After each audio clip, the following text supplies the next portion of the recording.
Well, let's understand, undeniably, there have been tens of thousands of deaths in Gaza since the RDF bombing campaign started. Thousands of those people will be innocent Palestinian civilians. We'll have women and children right now in rubble in Gaza.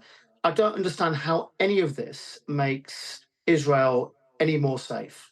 It's as simple as that. I think, quite honestly, I think it's been a disproportionate response by Israel. And I think the world are beginning to see that. And I've said this since the 26th of October.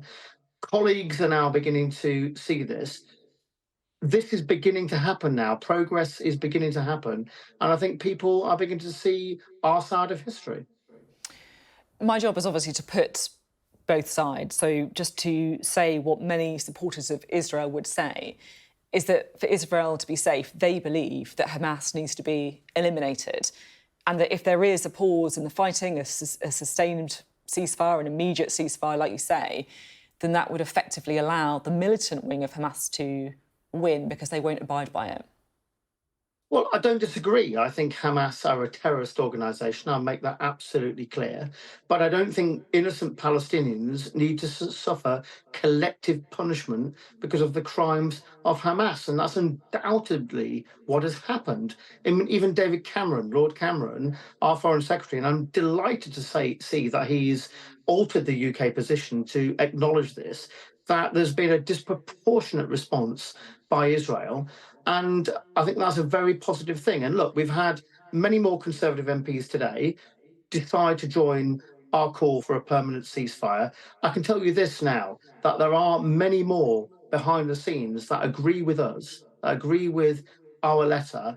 And I think as time goes on, we're going to see that sort of call for a permanent ceasefire coming from many more people in my party.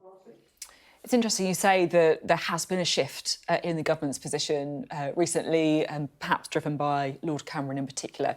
But just to be clear, you think the UK government needs to go further? You think they're not doing enough right now? Well, let's just be absolutely clear. There was that vote in the UN a few days ago. There's supposed to be another one tonight, but I think I've just listened to your report that that's now been cancelled.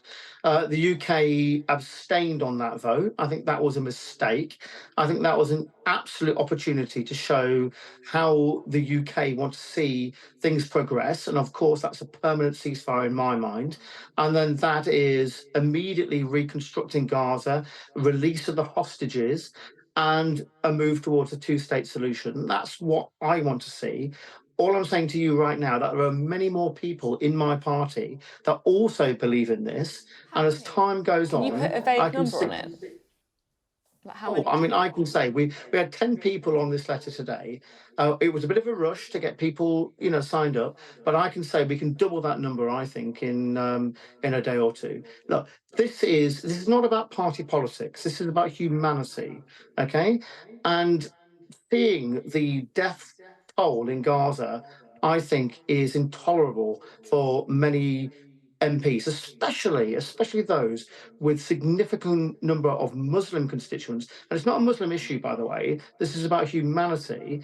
But I think there's many colleagues with big Muslim populations in their constituency who are writing to them, who I think are now beginning to think, yes, they need to stand up and call out what we see as a disproportionate response from Israel.